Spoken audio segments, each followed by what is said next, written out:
Welcome, everybody. Good evening or good morning, depending on where you are, and a warm welcome to our crash course on hydrogen. I hope you will learn a lot and have some new insights. There has been a lot of interest, so we would really ask you to keep your microphone muted and your cameras off, so we can save bandwidth and everybody can see the presentations and hear us. Also, make sure that if you have a question, feel free to just ask it in the chat and try to keep it not too long, because we will have to scroll through them. And so we are sure that we have the time to read them and answer. As for the agenda, you can see here, we have split the points in 3 parts. The first one will be really the basics around the hydrogen rainbow. What is hydrogen, what it is made from, what it is used for. And then Pascoe will present a second part, and he will look a bit more into the hydrogen lobby and how there are links with the fossil gas lobby. And Elena will look at green hydrogen and questions around green hydrogen and more general questions around our energy system, as well as hydrogen infrastructure. You have noted that the webinar is being recorded. If you want to just change your names, but we will circulate the recording among those that registered for the webinar and make it available for you afterwards. Yes, so I think we're ready to start. I want to also note we received a lot of questions. Thank you very much for those. And we really want to try and keep this webinar more general and basic, and not go too much into the very technical details, because there is the risk that we lose others on the call with that. Yes, and also just for the background for why did we make this webinar, our 3 organizations, so Recommon, Corporate Europe Observatory, and ourselves, Food and Water Action Europe, we wrote a report, The Hydrogen Hype, Lobbyist Fairy Tale or Climate Horror Story, and Pascoe will say a bit more about that.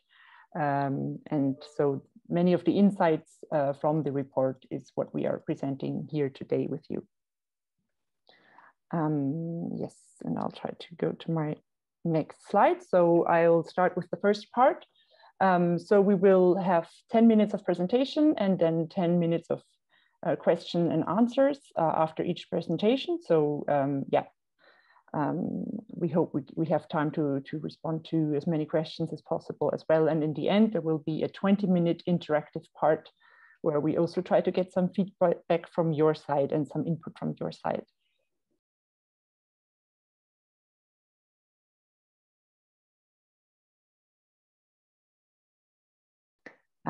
Yes, so to start and to warm up a bit, I would like to ask a few questions through a poll, also to get a bit more insight on where we are all standing.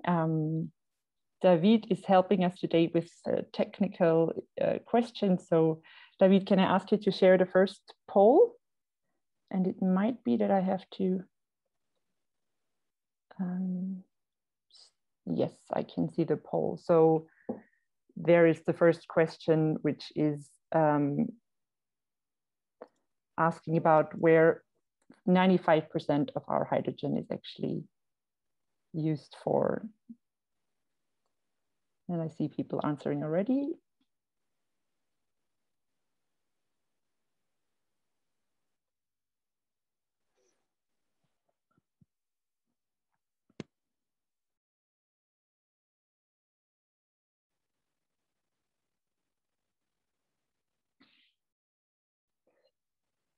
And I will end the poll in 5 seconds.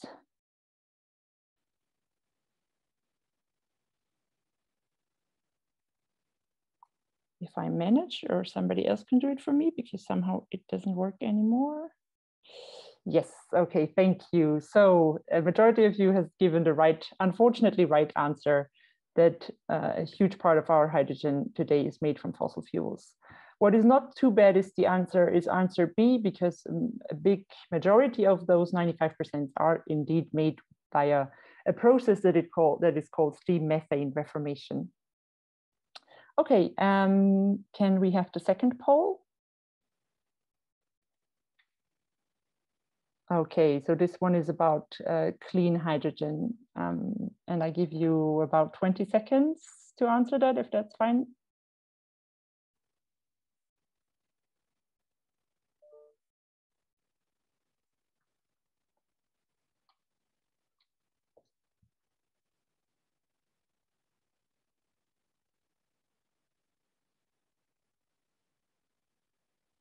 Okay, I can end the poll.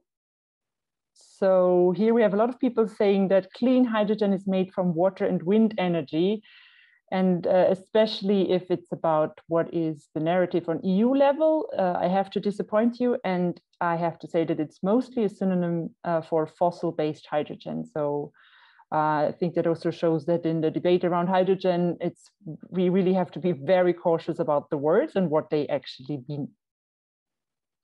Can we have the next poll? We have 4 polls in total, so that there is not a poll fatigue starting. Yes, so this one is about around CCS, carbon capture and storage, and what it is.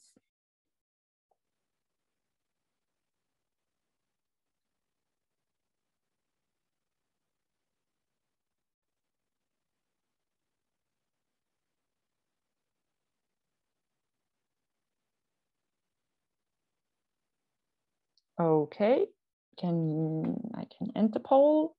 Yeah, so people do really have an overview about what this means, at least to us. You can ask industry and they say something else probably.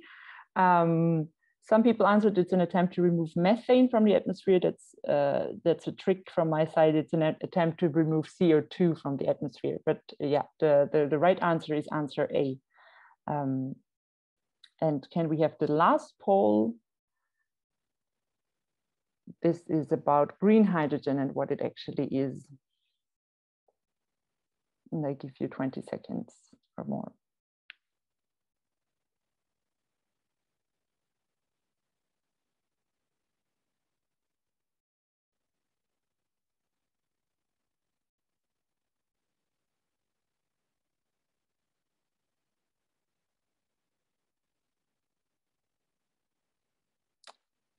Okay, I'll end the poll.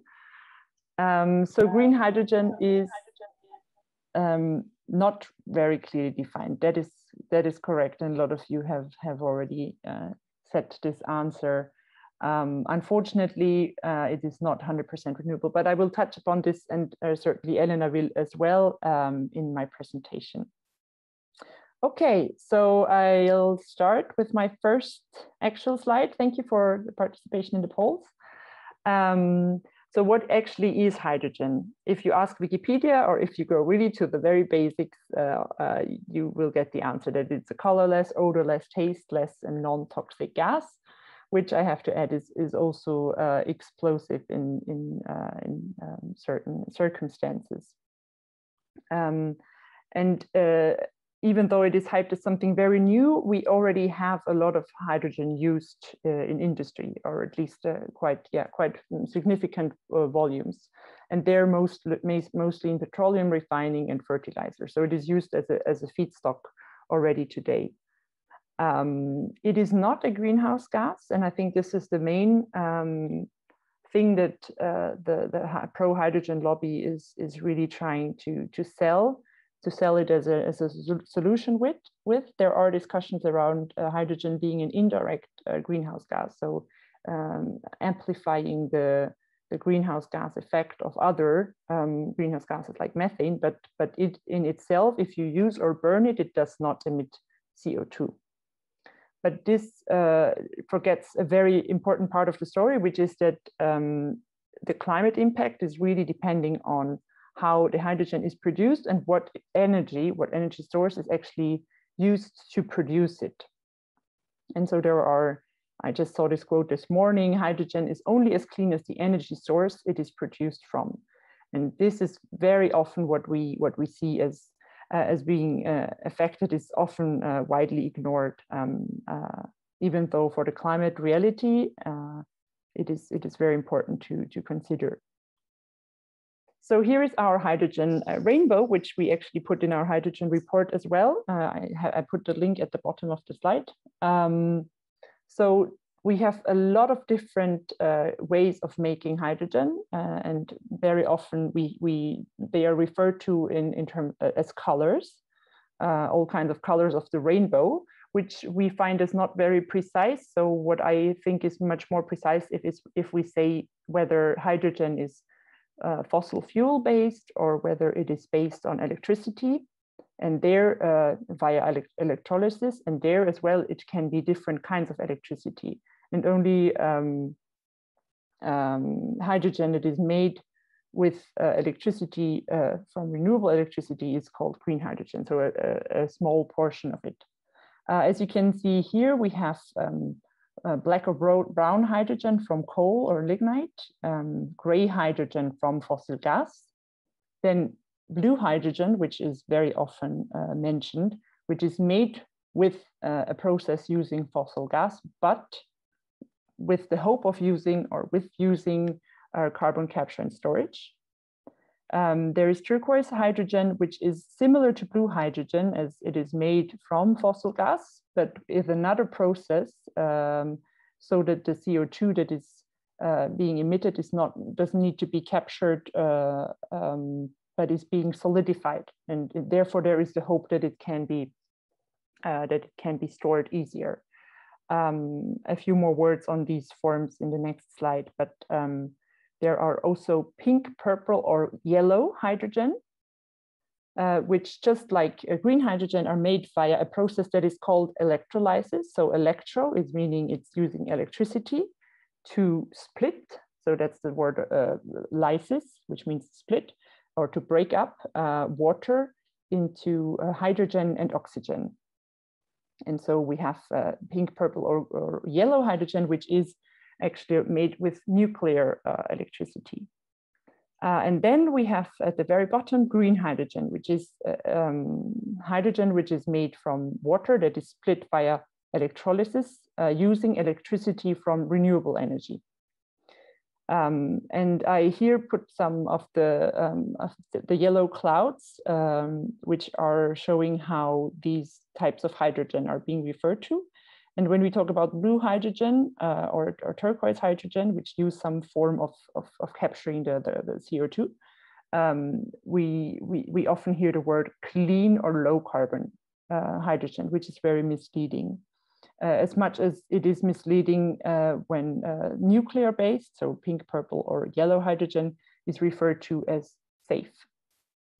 And so for all the fossil-based forms of hydrogen, we have a serious climate issue because there are CO2 and methane emissions that are linked to them. And I'll talk a bit more about that in the second slide. So the brown and the black and the gray hydrogen, they are just using fossil fuels, and both methane and CO2 are escaping into the atmosphere very freely. But there is a big hype around blue hydrogen with the hope that this could be a cleaner way of producing hydrogen. But then again, this concept is depending really on whether capturing and transporting, but also storing CO2 works. And we have seen that there is a history of this capturing and storing, so CCS of CO2, not working, that we are for decades actually discussing this technology, and we are nowhere near large scale use of that. And there have been millions and millions and millions poured into that technology with very little outcomes. We see that in Norway there are some projects, but nothing really large scale or functioning. You need a lot of energy to actually capture and transport the CO2, which also is energy that emits, that has emissions.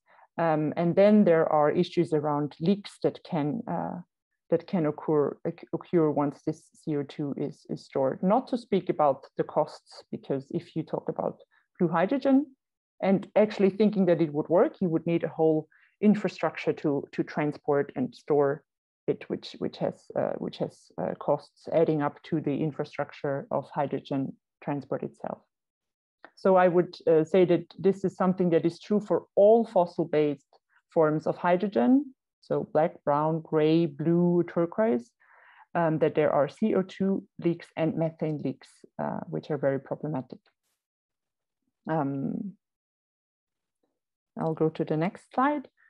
So we talk a lot about these different forms of the hydrogen rainbow, but how much of the how important are these in the EU hydrogen world, basically? So unfortunately, as you can see here, fossil-based hydrogen is a big majority. So 90% or even more are based on fossil fuels today, and there is less than 0.1% actually renewable hydrogen in the EU hydrogen mix today.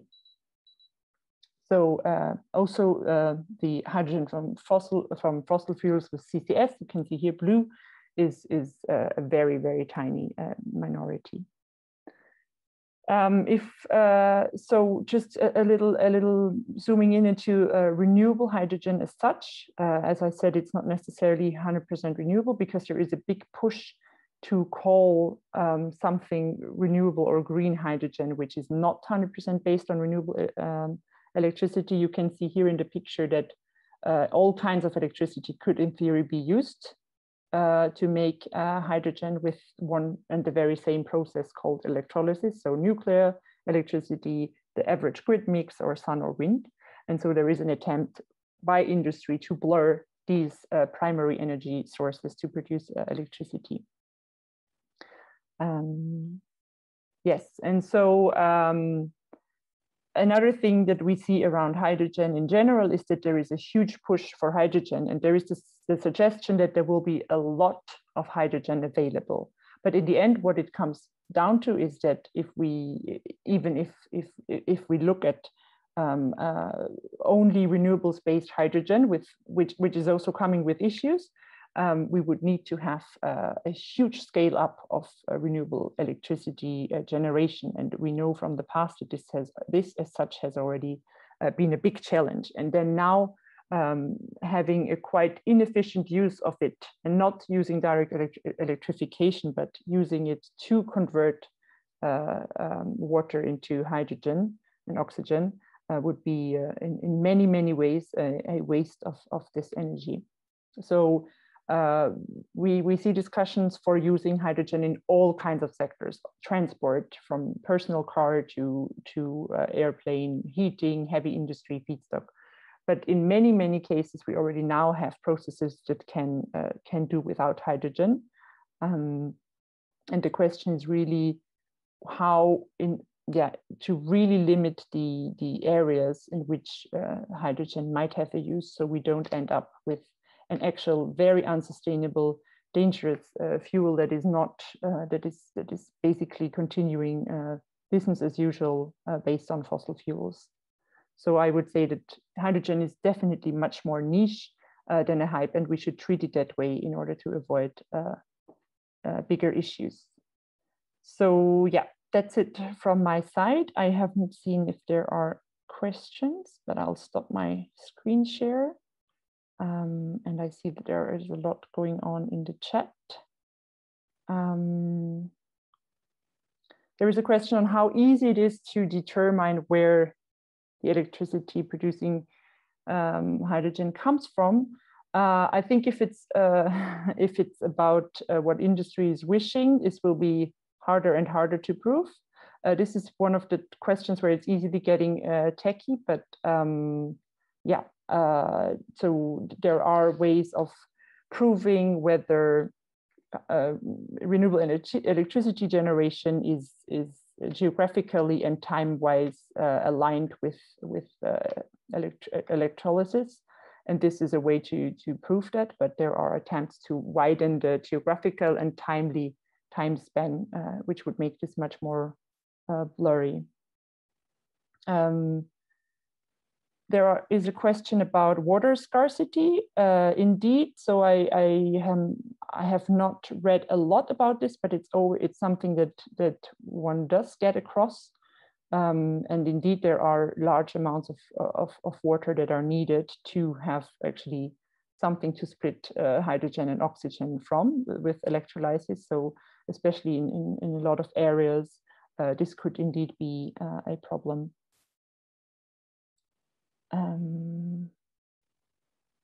I'm just reading through the questions.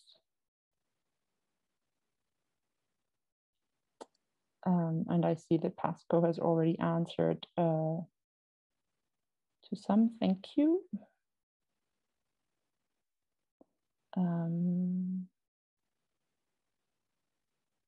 Yeah, I see there's a lot of interest of using which kind of water, and I have to say that I don't know the exact details around this, but but we have quite something to say about green hydrogen as such.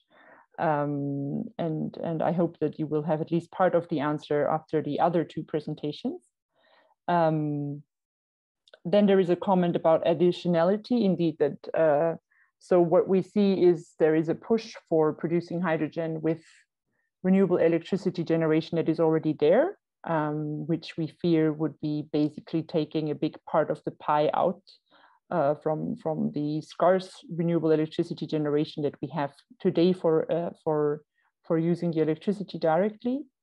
So there is a call for something called additionality, which means that you have to install additional capacities to produce renewable hydrogen. There are concerns about costs and efficiency around that. I think so. I think this would really need to be defined very closely on a case-by-case basis, and particularly trying to make sure that the argument around curtailed renewable energy demand is not becoming a discussion around the need for hydrogen. There might be some niche use for hydrogen being a way of storing renewable electricity, but at the same time, what we see it being much more is really a way of justifying huge amounts of hydrogen.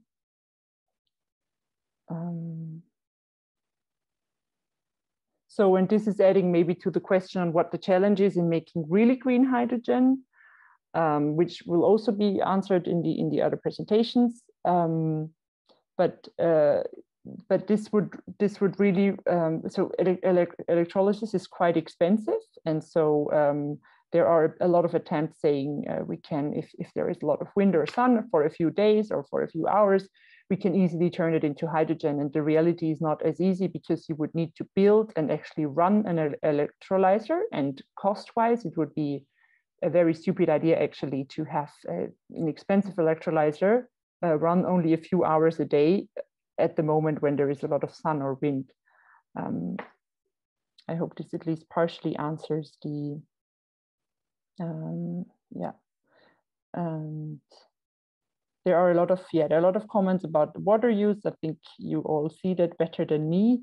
A lot of food for thoughts.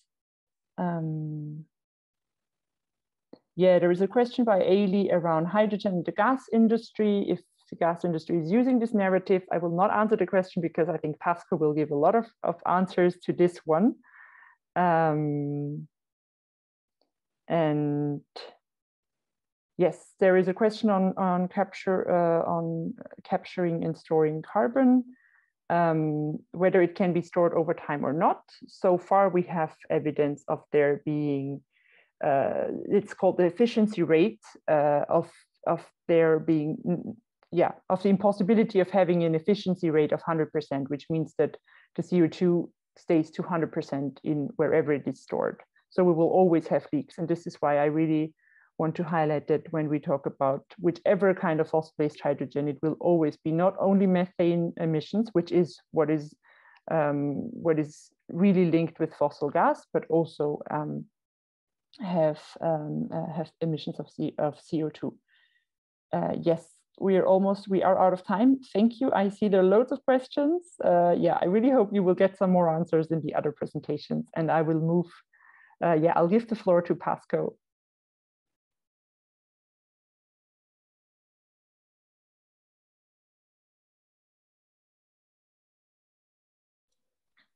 Thank you, Frida. And also I think many of these questions can hopefully be answered at the end or collected, and we can come back to you, because just to reiterate, it was supposed to be a crash course, so more of a introduction rather than going into some real technical details. But it's really good to see that there's a lot of people with that thirst for knowledge and wanting to have those details and hopefully using those details. So I'm going to share my screen. Voila. Hopefully you can all see it. Can I get a nod from Frida if you can see the slide? Cool. So Ailey put in the chat, what about the gas industry? So what I'm going to try and look at, in fact, is the lobbying behind it. So my name's Pascoe Sabido. I work at Corporate Europe Observatory, which is a Brussels-based research and campaign organization. And we try and expose corporate lobbying that goes on. And so for the last few years, we've been working on the gas industry and now the hydrogen lobby. So this is the front cover to our report, written by my colleague Belen, Frida, and Elena, looking at the sort of the hydrogen hype.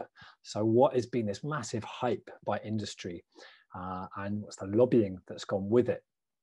So what we have seen in the report, so the report's made from publicly available information as well as freedom of information requests, so getting documents out of government. Let's go to the next slide. So we've seen a huge amount of spending. Almost 60 million a year was spent by the hydrogen lobby, trying to influence EU, the sort of top level EU decision makers, sort of the energy and climate commissioners, director generals and their cabinets. It's a lot. It's definitely a lot of money, and that gets you a lot of lobbyists. It gets you an army of lobbyists to go and get meetings, to secure influence, to really make sure that you're being listened to. And this is worth pointing out that it's getting there, that this got them 163 meetings. So this is by the hydrogen lobby. We're talking about groups like Hydrogen Europe, which is one of the big ones. A few of these you can see on the slide are their lobby groups. So a lot of individual companies will be part of trade associations, and these are the groups that do a lot of lobbying for them. And this is like a sort of selection there. The International Association of Oil and Gas Producers, etc. But you can see that the hydrogen lobby had almost 5 times as many meetings with top commission officials than NGOs during sort of December 2019 to September 2020. So there's a huge imbalance when it comes to hydrogen decision making, when we look at who's been getting meetings, and this plays out in terms of who's being listened to. But who is the hydrogen lobby? I mean, it's a bit of a weird thing. If you would listen these days, you'd think it was a bunch of wind and solar companies. But in fact, it's ultimately the mainstay and the big spending comes from the gas lobby, so the fossil gas lobby. This is a slide from the president of Eurogas, which is one of the trade associations, and he calls this hydrogen is a new dawn for gas in Europe. It's going to be a step change for the gas sector, and one in which we're embracing and leading. So the gas lobby has been really aware of this actually for quite a few years, and making sure it's not only responding to the agenda, it's setting the agenda. And this is what we've been seeing. But of course, there are renewable energy companies in there, the wind lobby, the solar lobby, and there are some differences between them. But the main bulk of the hydrogen lobby is the fossil gas industry. And so the question clearly worth asking is, why is the fossil gas industry supporting hydrogen? Is it because it really cares about the climate? Or is it because it wants to stay in business? It's a bit of a rhetorical question, but I think it's pretty clear it's because it wants to stay in business. So this is a slide from the International Oil and Gas Producers Association, sort of the association, the lobby group for big oil and gas companies. And they really highlight this narrative. We need hydrogen everywhere. You know, the whole economy can change to hydrogen. It's going to be the silver bullet that solves all our climate problems. We're just going to switch from fossil gas to hydrogen, and then we've solved climate change. voila, we've done it. Unfortunately, clearly it's not that simple, but it's really important to understand why they're pushing that. And one of the reasons they're pushing that and trying to create all this hype around hydrogen is that if we try and convert the whole economy to hydrogen, we're going to need a hell of a lot of hydrogen. So then their argument is, well, of course, we support the green stuff, but because we need so much, we need to go for blue hydrogen as well. So we support the renewable stuff, but we still need fossil gas to produce hydrogen. And this is their argument. And oh, just by chance, they'll happen to stay in business as well. So there's a clear vested interest from the gas industry to stay in business. And maybe it's worth pointing out the narratives we're hearing of anyone who's been working against gas pipelines for the last few years. There's been a lot being built in Europe. The narrative is, oh no, this is just a transition fuel. Gas, fossil gas is a transition towards renewable energy. The same is happening now in hydrogen. Blue hydrogen, fossil gas hydrogen is just a transition towards green hydrogen. We'll all get there one day. But this is from an MEP who's been fighting against it, who shows just how influential the gas lobby has been, because there's been a huge lobbying effort, massive lobbying effort of the last few years, both at the EU level, but also at the national level in a big way, and including the international level. We've seen a lot of efforts at the international level to create a global market. But this is from Michael Bloss, and the gas lobby has a massive influence on the EU hydrogen strategy. While the Commission makes it clear that hydrogen, clean hydrogen, must come from renewable energies, it still wants to invest in fossil hydrogen. So there's a huge contradiction coming from the European Commission. It talks the talk around renewable hydrogen, green hydrogen, clean hydrogen, but actually it's a Trojan horse for fossil gas, quite clearly. But I wanted to, in the time I have, highlight some of the key players behind this, because it's important to see it's not just the gas industry, it's worth breaking it down a bit. So one of the first ones is obviously big oil and gas companies, the Shells, the BPs and the others.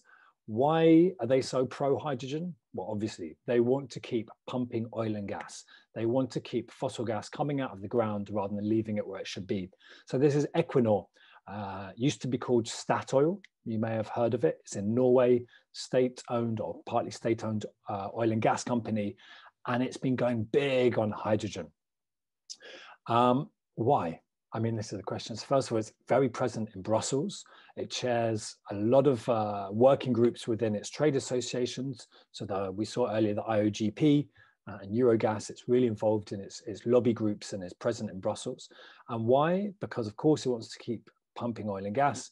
And so it claims we need blue hydrogen as well as green. And if you listen to their presentations, you know, lovely people, and they're telling us, of course, we care about climate, and of course, we believe in green hydrogen. But if you really want to make the transition quickly, you're going to need blue hydrogen as well. So this is why they need to tell us that we need hydrogen everywhere, not just in niche areas that are hard to abate sectors, some real hard places where we really can't find alternatives, or we can't actually look at a different economic model. They're saying, we're just going to substitute. We need everything to be hydrogen, so we need loads of it. But they're also very clever. Have I put it? Let me check. Oh yeah, I put a little slide here. They're supporting green hydrogen too. So this is part of the PR. Support green hydrogen, support blue hydrogen. It's all good. It's all low carbon. It's all lovely.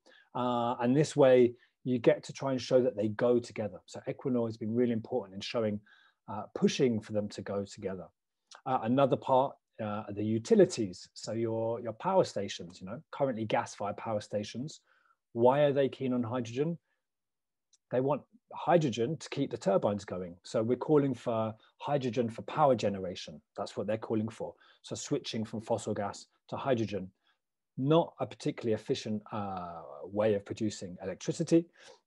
But you're seeing here, so Equinor, as we heard of, is partnering with Engie, sorry, the French utility, what's big energy company, to develop low carbon hydrogen from natural gas. So this is the sort of thing we keep hearing about. And of course, you know, you've got these power stations connected to the big grids. The whole business model is based on gas. For them, they don't particularly want to move away from gas. And if we go for blue hydrogen and they start creating blue hydrogen from fossil gas, then they'll be using carbon capture and storage that Frida was talking about, CCS. And if we've got CCS infrastructure and transport networks and all the rest, well, then the next step is, why don't we just carry on using fossil gas with CCS? And this is the slippery slope. If you dig a little bit deeper, they actually want to just continue using fossil gas, aka natural gas, rather than moving to hydrogen. And it's all been seen as low carbon gas. So be very wary of the term low carbon gas. And then you've got the pipeline companies. So this is Snam, an Italian pipeline company who's hosting a conference. This is a Fatih Birol, head of the International Energy Agency, or chief economist there. And Snam is behind TAP, the Trans-Adriatic pipeline, very controversial pipeline that was ending the big Southern Gas Corridor from Azerbaijan to Italy. And they're now going big on hydrogen. Why are pipeline companies going big on hydrogen? Because they want their pipelines to carry on carrying gas. I mean, otherwise they're going to lose a lot of money. They're going to have a lot of stranded assets. So they're finding ways to promote hydrogen. And one of the ways, so we're seeing here, Gas for Climate up after 2050. This is the association, the lobby group of all the gas pipeline companies, or the big ones in Europe, like Snam, Fluxys in Belgium, Enagás in Spain, GRTgaz in France. And they're trying to present a hydrogen backbone. So at the moment, they've been pushing for fossil gas pipelines, and now they're switching to hydrogen pipelines. What does it mean? It means now what they're claiming is we're gonna be able to mix and the fossil gas with some hydrogen, and we're gonna keep using our pipelines. It means they avoid stranded assets. And it also means they're going to continue to get money from the European Union and the Commission to build more pipelines and to retrofit their existing pipelines. So this is all about staying in business. We don't need a hydrogen backbone. I think Elena's going to talk more about it, but these are all ways for them to stop losing money, or to keep getting more public money. But ultimately, it's all a bunch of false solutions. I mean, don't believe the hype. The hydrogen hype that's been created by the gas industry is underpinning a whole series of fake solutions. It's trying to keep fossil fuels being drilled for, dug up and burnt when they should be left in the ground. The EU itself said no more funding for fossil gas infrastructure. Now we're seeing backrolling. So hydrogen is one of the ways that's happening. They're reviving the failed carbon capture and storage technology, which has already in the sort of 2010s received hundreds of millions in public subsidies. Complete failure, but it's back on the agenda.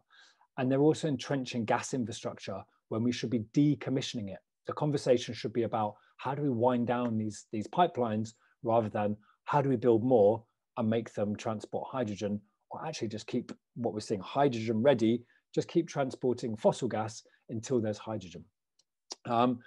And I want to sort of maybe add one point. How long have I got? I've got about 2 minutes. The gas lobby claims to be pro-green, pro-green hydrogen, but the gas lobby itself is against new renewable electricity. It says, yes, we should have green, but it should be used from existing renewable electricity rather than additional renewable electricity. And the whole point is it's trying to stop electrification because it's a threat to gas as a form of electricity. It's against electrification. So it can claim to be sort of pro-green, but ultimately it's not. Yeah, I can talk more about tactics, etc.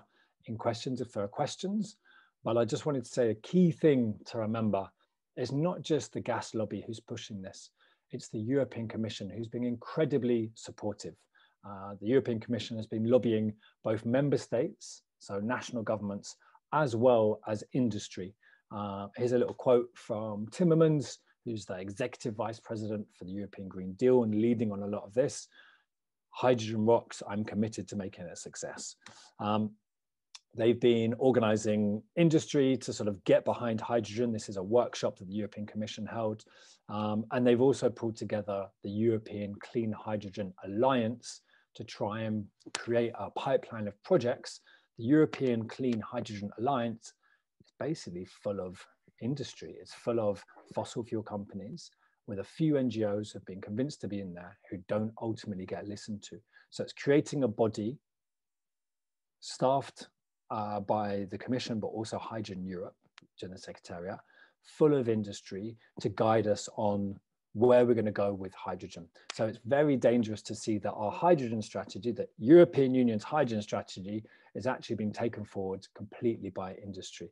I'm going to stop there and maybe just say, if we want to have hydrogen strategy, or if we want to forget hydrogen strategies, if we want to really tackle the climate emergency and move away from fossil fuels, keep them in the ground, then we need to keep our decision makers away from the fossil fuel lobbyists. And this is something we've been pushing at the UN, EU, and national level. And we're calling for fossil-free politics. I can talk more about it. We've got sort of 4 demands that I can go into more later. But this is essential if we're really going to keep fossil fuels in the ground and transform our economies. Then we need to make sure that those same industries that are trying to burn down the table don't get a seat at it. I'm going to stop there.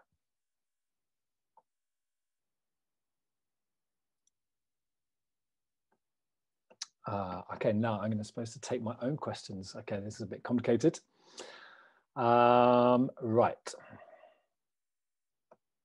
So we're looking at, given the short time scale for the climate crisis, should hydrogen even be entertained as a solution, given how little of it is actually green? I think this is a great question because we keep forgetting the urgency. And urgency means we have to look at radical solutions. Radical solutions means transformation. It doesn't mean bit by bit change using fossil fuels to get there.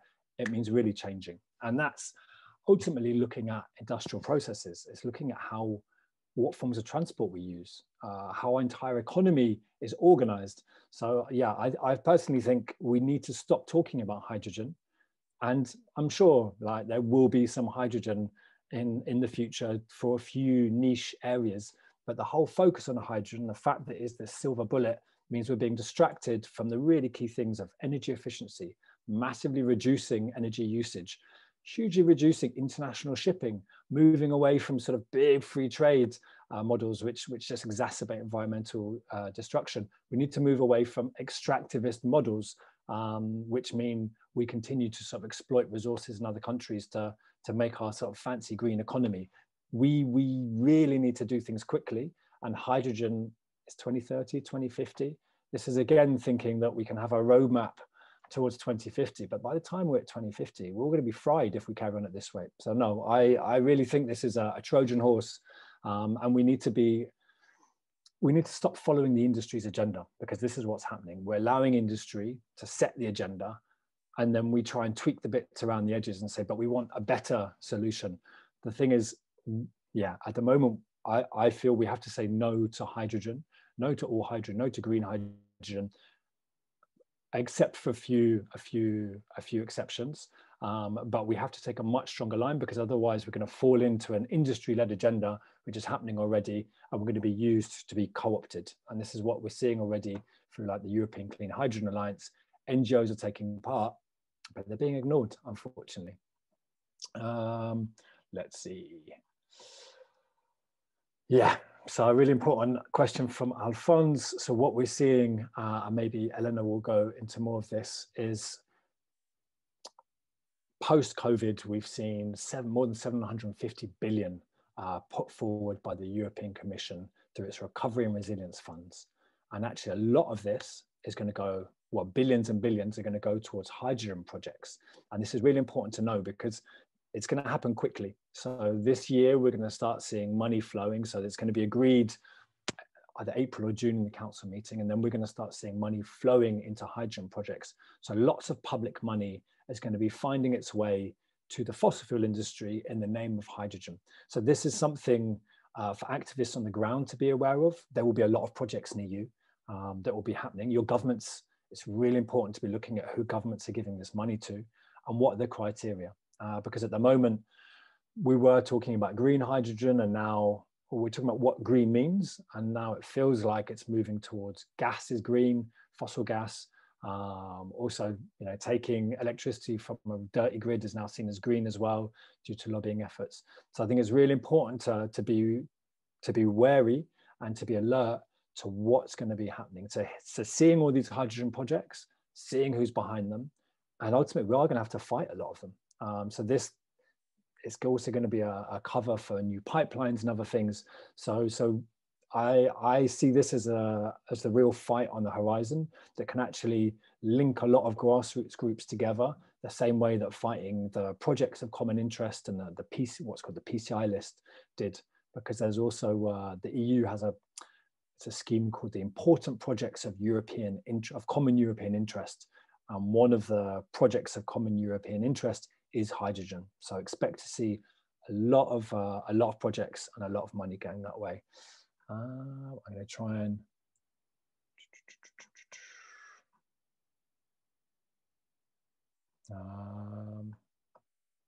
so let's see. Okay, so I'm going to take, what time is it? 45. I'm going to take one more. And there's a question, isn't it a good thing that the pipeline assets are being repurposed and reused? How else will our economy be energized, if not by preferably green hydrogen? Full electrification seems not feasible. So this is from Joe. Thanks for the question, Joe. Is it a good idea that our pipelines are being repurposed? No, because we've got way too many pipelines already, for a start. Why were they built? They were built because there was huge industry was involved in the entire planning process from start to finish. And unfortunately, the EU has just revised its planning process for these big cross-border energy projects. And the gas industry is still involved from start to finish, literally proposing the projects. So these pipelines were not built because we needed them. They were built because they were proposed by industry. And there's a really good report just came out by Frida today, looking at the gas lobby group that was behind this, that's been integrated from the EU, by the EU, into how we propose and build gas pipeline projects. So we've got way too many. We need to decommission them, and we need to leave fossil fuels in the ground. The very repurposing of them, it's interesting to read the hydrogen backbone report from the gas industry. What they say is actually, we should just keep building normal gas pipelines and then repurpose them in the future. So this is not about, it's not even about repurposing them. It's about continuing with fossil fuels. So we're seeing in Malta, for example, there's talk about having a hydrogen-ready pipeline from Malta to Sicily because they can no longer fund just fossil gas. What's that mean? That means it's going to be full of fossil gas until hydrogen comes along. And the idea that we need all these pipelines for hydrogen is a complete fallacy. We don't need hydrogen. Should, if it is created, should be consumed as close to where it's created as possible. The only reason we're trying to create a market and trying to use these pipelines is because all of these companies are trying to ensure they don't lose large amounts of money. But actually, I find it really ironic. We're in a capitalist system, but we don't accept the risks of capitalism. So instead, the state is going to bail out all of these large corporations and their shareholders, and they're going to carry on making money when actually we try and say we're living in a market economy. If we're not living in a market economy, then let's say so, and say we live in a far more directed economy. And I think we should look at how do we democratize these gas pipeline companies? How do we democratize many of these big fossil fuel companies, take them back into public hands and have democratic decision-making over them so we can actually leave fossil fuels in the ground rather than thinking the market is going to solve it. I'm going to stop there as I've gone over my time and pass over to Elena. Thank you.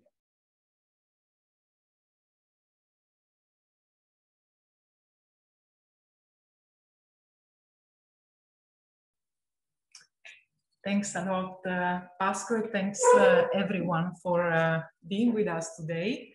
So I'm Elena Gerebizza. I work for an Italian group called Recommon, and we are an investigation and campaign group, and we are targeting the,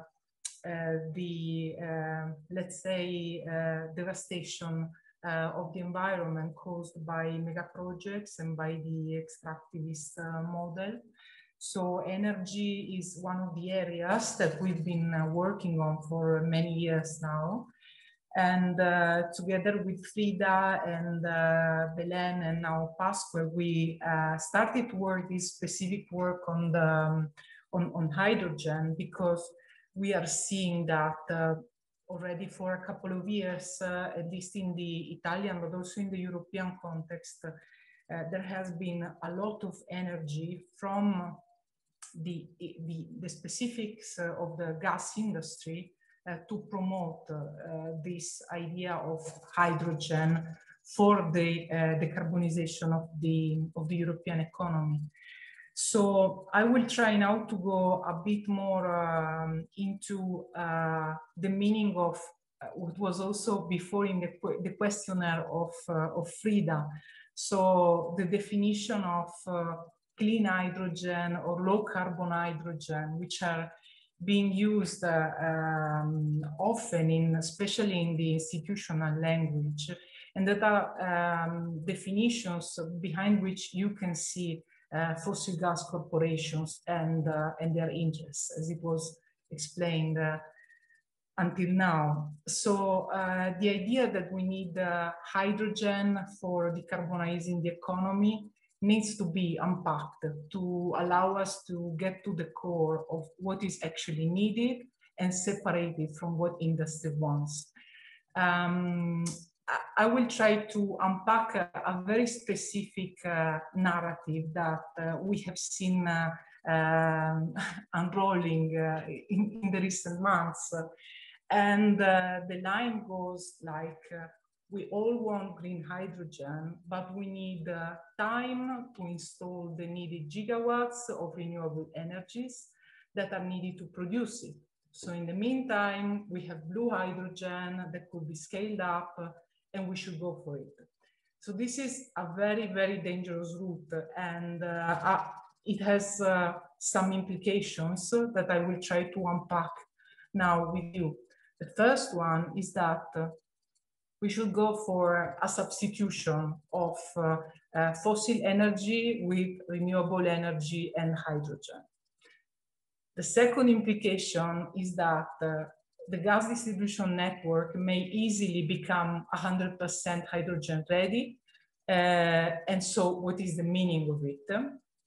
The third one is that we should invest public resources both in blue and green hydrogen, because blue and green hydrogen are part of the same agenda. So the first line, we should go for substitution of fossil energy with renewable energy and hydrogen, actually is kind of hitting some physical limits, but also some sustainability and sustainability issues and human rights implications, very severe ones. So as many of you may know, but like in this specific moment, a very small percentage of hydrogen is produced through electrolysis, and so is what can be defined as green, let's say. We talk about 0.1% of global dedicated hydrogen production. The International Energy Agency estimates that producing all of today's dedicated hydrogen output from electricity would result in an electricity demand of 3,600 terawatts per hour. So this is more of the total annual electricity generation in the European Union.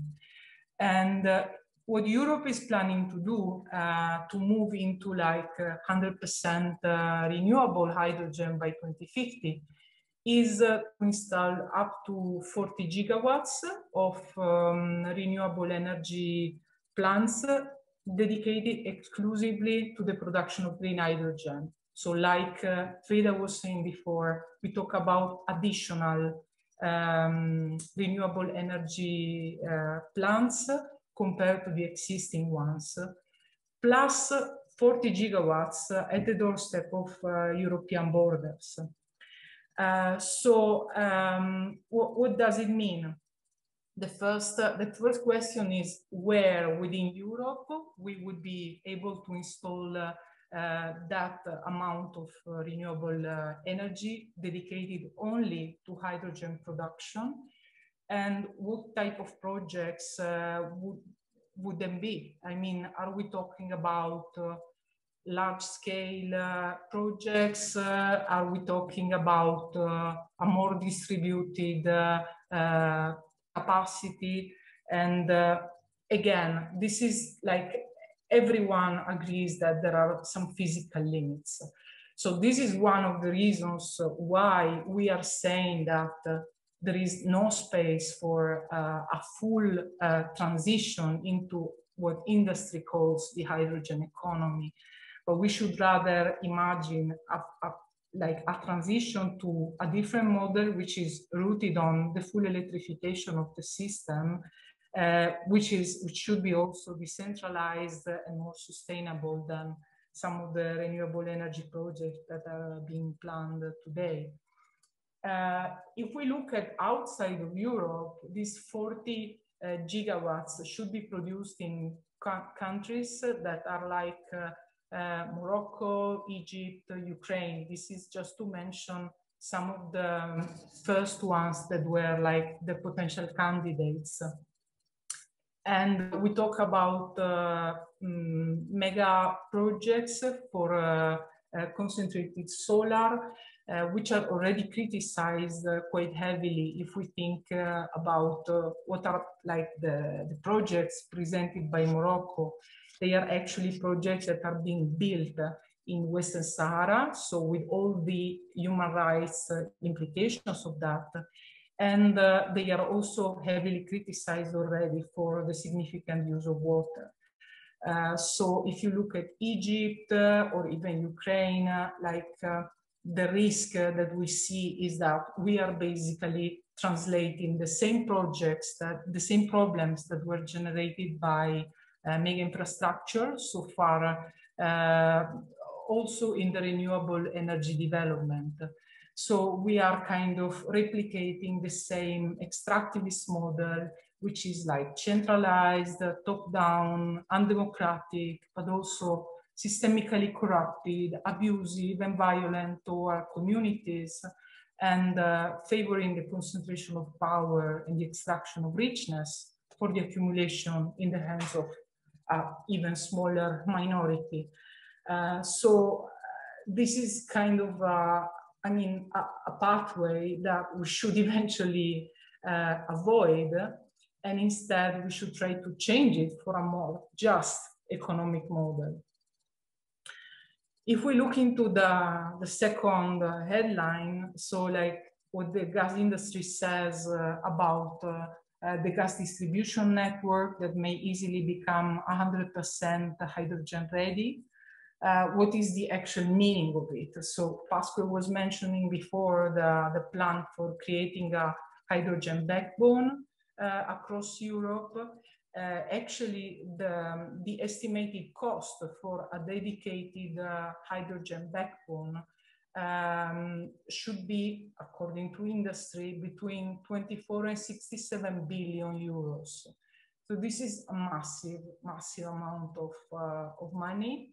And what the industry is proposing in the meantime is to continue to use and adapt the existing gas network, which some companies claim to be 100% hydrogen ready.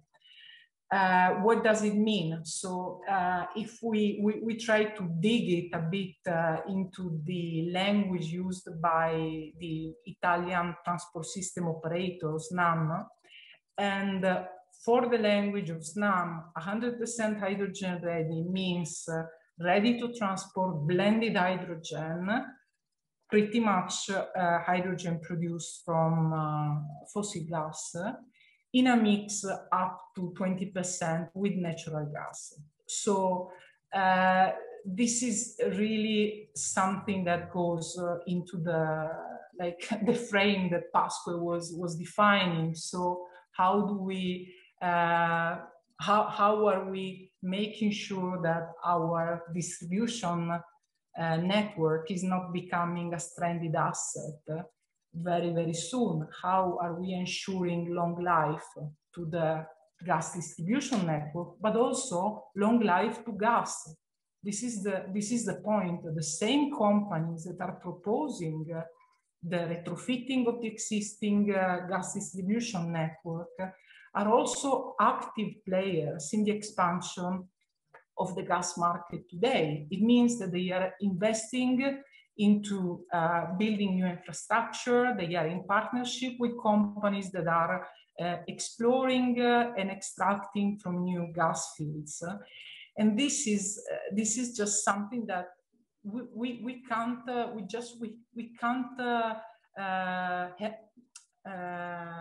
it's not something we can afford, because if we wait to get to 2030 and 2050 to see whether this plan has been working or not, the risk that we have is that we will see a continued expansion of the gas market for the next 20 to 30 years.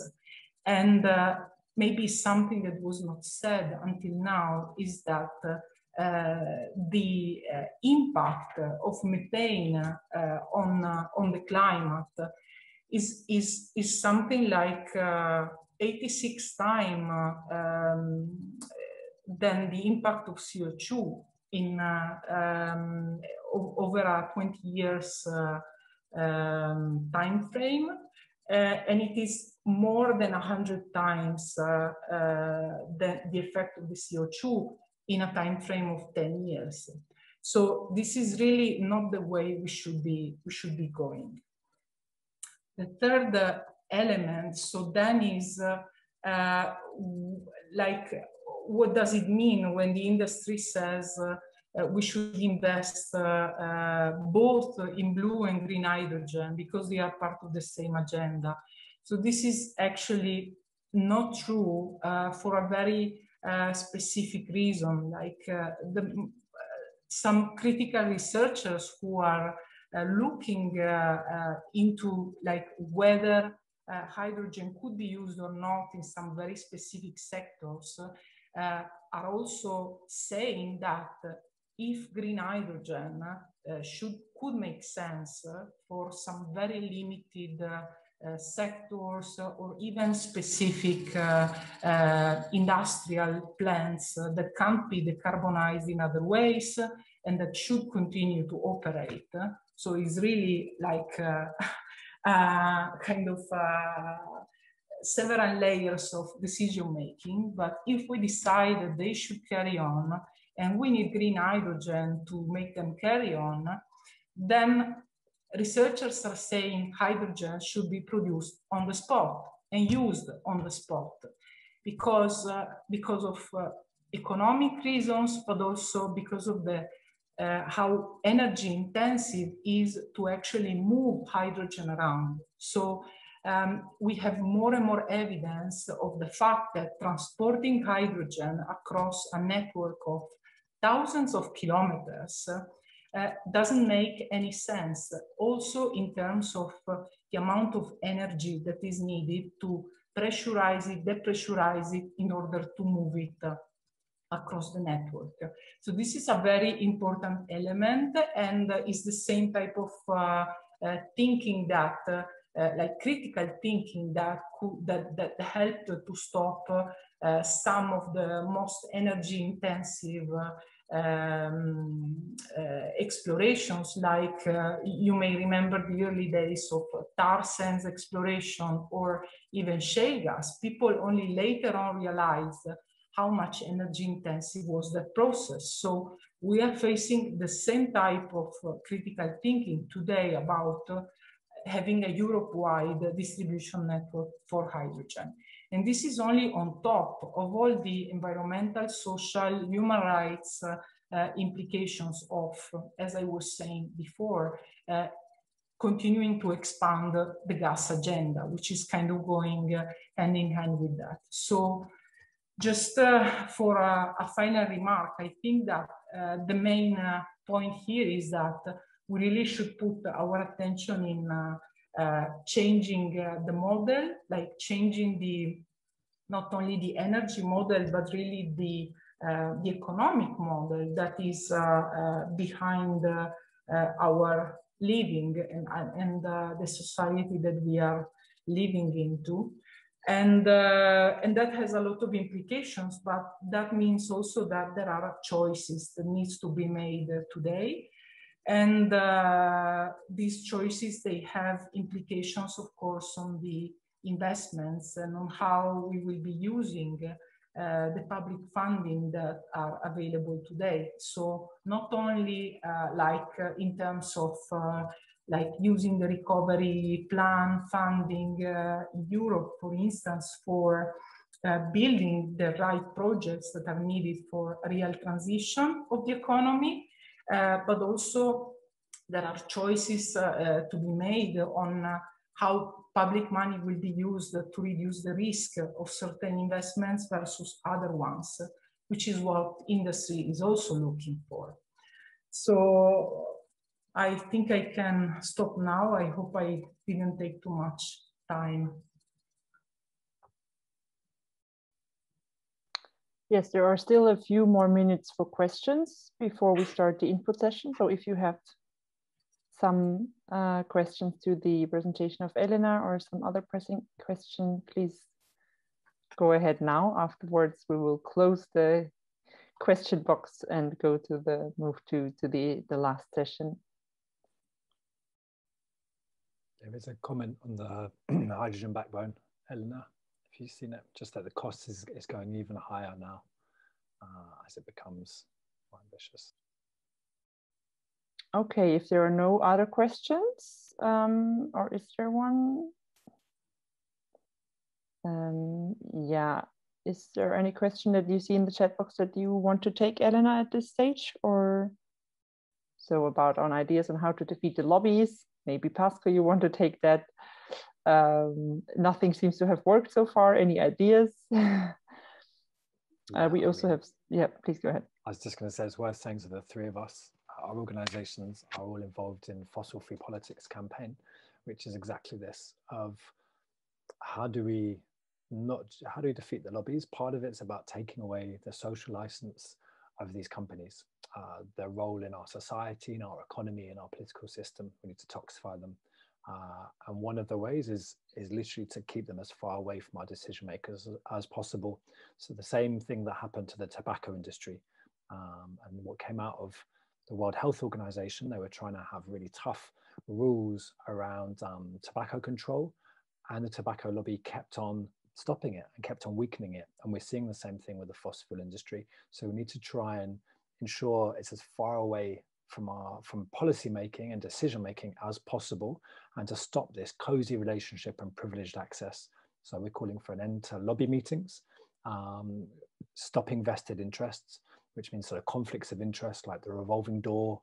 A lot of MPs and MEPs have second jobs, which just is absolutely scandalous. Also stopping preferential treatment.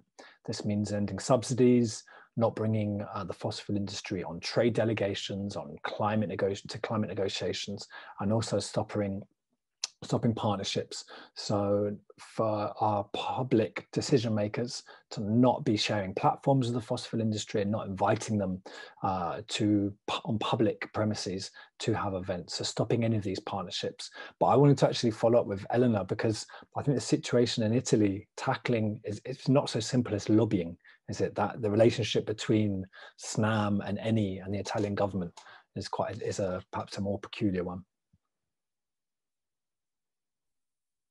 Yeah, I mean, I think that the real problems that we are facing is that some of these companies, I mean, when we say the industry, they are so much into, in some cases, they are companies that are controlled by the state. So in the case of SNAM, for instance, the company is for 33% in the hands of the Italian state, which is actually not trying to influence the company, but giving it all the support, the political support it needs for its operations. It's a super active player within the Italian decision-making, which is like in the case of hydrogen, we have seen it happening just behind closed doors.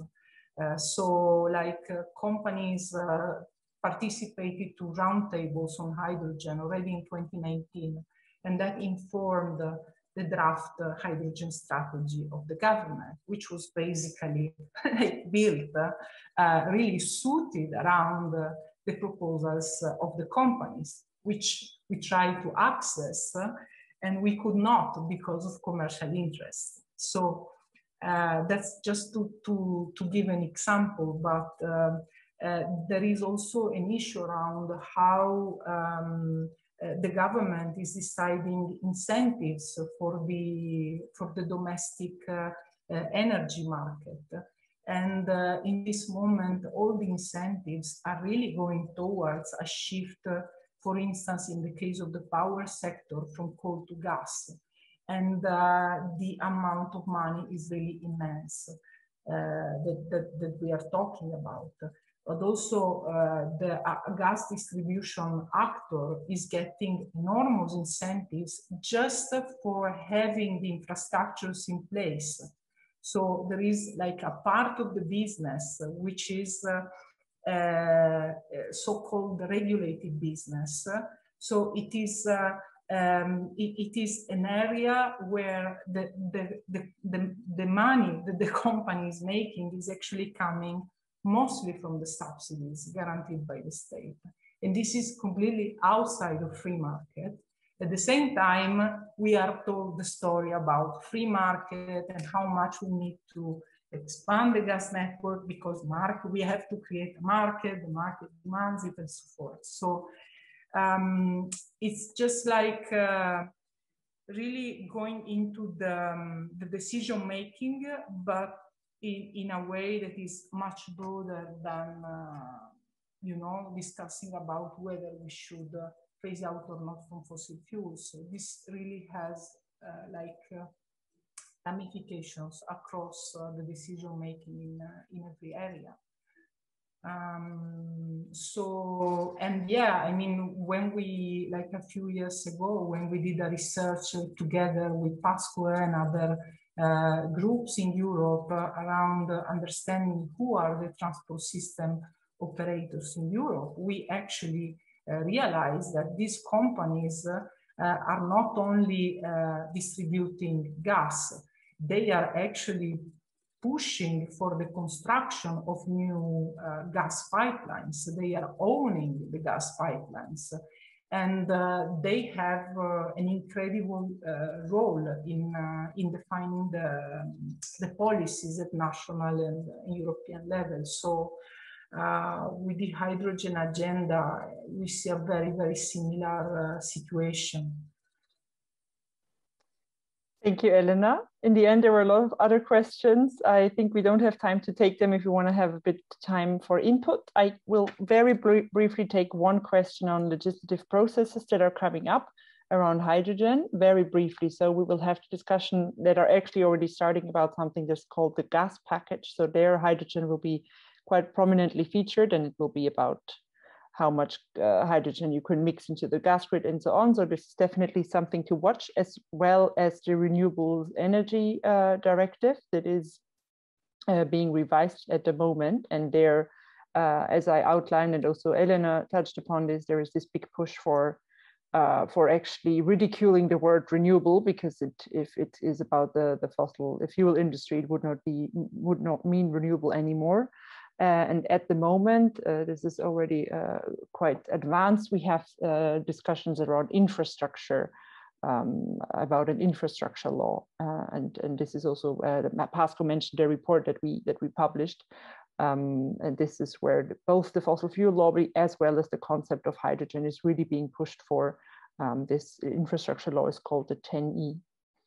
I'm sharing here a link which is getting you to slides, and I'm also trying to share my screen so I can show to those that might not have access to this to see what is going on. So I'm sharing some slides with you, and you can input in those slides, and it's 3 slides, so let's go one by one, and I would be really happy to hear or better read a bit more on what your experiences with hydrogen are. We are so many, which is amazing, but unfortunately it doesn't allow us for a proper discussion. So I thought it's the best way to put these things on slides. I will also share the slides to all of you who registered afterwards, so you will have time to read them.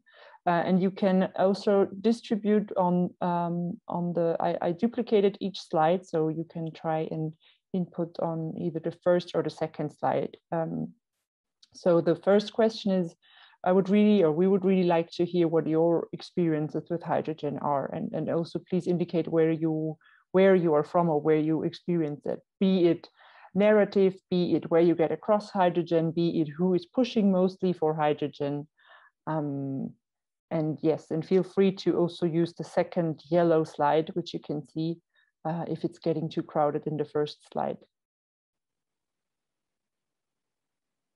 And I will say, I will give you like 3 to 4 minutes, so we have still some time for the next slides.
Okay, I see people are still writing. If there is no more space, feel free to take the other the slide number 3 in this presentation, and also continue writing if you want to do so. But I will still move to the second question because we would run out of time otherwise.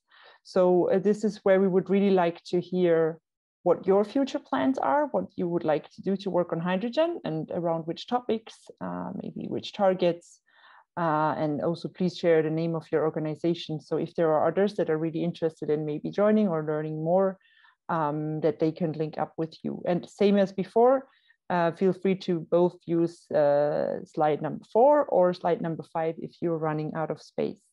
And I would say I give as well time until, for another 3 to 4 minutes. And I will also leave open the slides after the webinar. If you want to add some more and you would rather listen or read, you can do that. And as I said, I will then circulate the final work of art with you.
Okay, as you see, I've moved to the third set of slides. This is maybe as well a little bit of an indication on what we might be looking into if we plan another webinar, or where there are information gaps that people feel like they share, or that are more widespread. So this could be, I mean, we have an indication by your questions, but indeed, like all of the things you still would like to know more about. And I will give the floor in about 3 to 4 minutes to Pascoe, who is going to do a little wrap up and highlight a few of the points. Good luck with the task, Pascoe. There is a lot to read, but I'm sure, it would be good to have a bit of a summary.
Okay, again, please continue writing. Also take your evening, you can still access the slides afterwards. And please, Pascoe, are you ready to give us a bit of an insight of what you just read from each slide? And I keep the screen shared.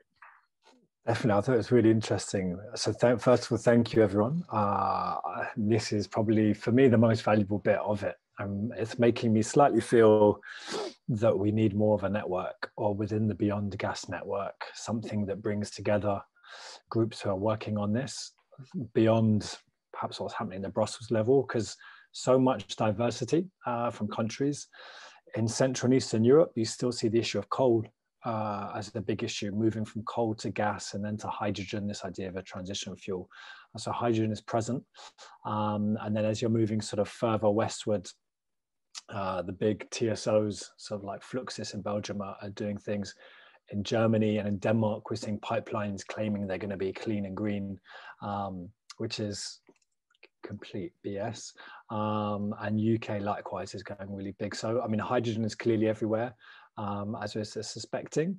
It's really good to see how many, I guess, how aware people are of it. Did I miss something here? Oh, I'm clicking on yours rather than mine. Bear with me. And then, I mean, it's what's interesting. I'd also point out it's been really cool. So we've got people from Costa Rica and Colombia, from Sensa in Colombia, because the push for a global hydrogen market, places like Colombia where you've got coal mining, we're hearing from Australia. Australia is going to export hydrogen because it can produce hydrogen from coal. So coal mining is going to be one of the sources. So Frida brought it up in her rainbow at the beginning, but I thought we were past that, but we're not. Globally, we're definitely not. So this is something to be really aware of. How do we repackage? We've seen it in Poland. We're now seeing it in Australia, and I'm sure Colombia it will come repackaging that way. So there's a lot of different experiences. And a lot to tap into. In terms of future ideas working on it, I think there's a bit of there's clearly a thirst for some just knowledge of what's going on with hydrogen. Some of the more technical stuff, it has sort of arrived on our radars with a bit of a bang, and so there's lots of technical questions. But then it's interesting seeing a sort of how it intersects with Europe's big European Green Deal and finance, but also sort of these big pipeline plans. As people have been fighting pipelines in their own communities, in their own sort of territories, how this is sort of fitting in.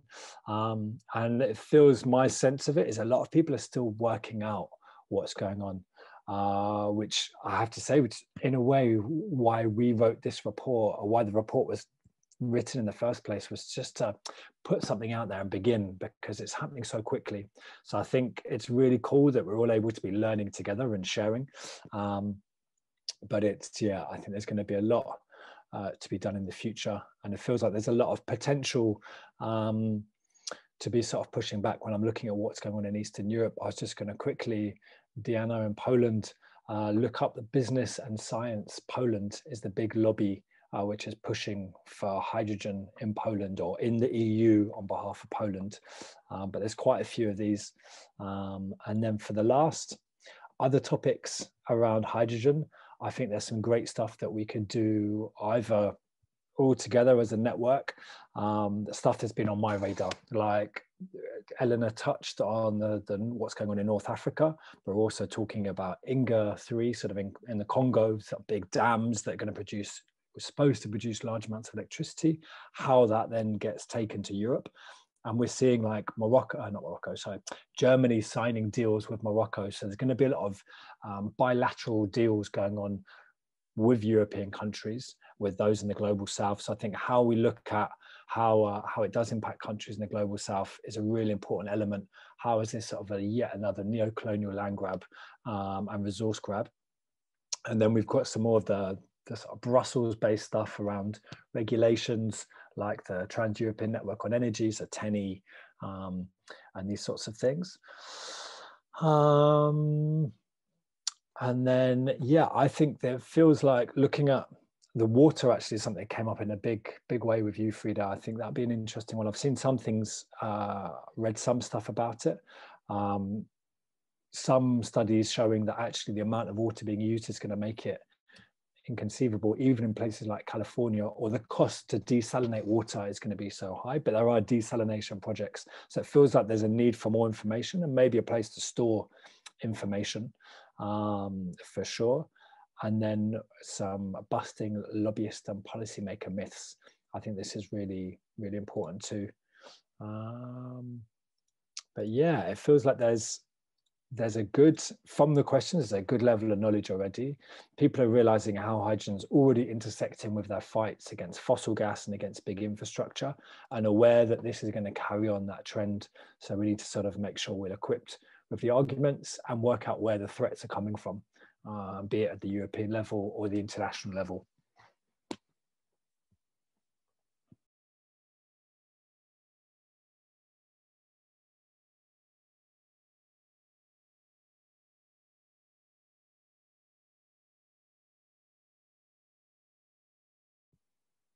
Thank you, Pascoe, and also big thank you to Elena and Pascoe for your presentations, to all of you for inputting.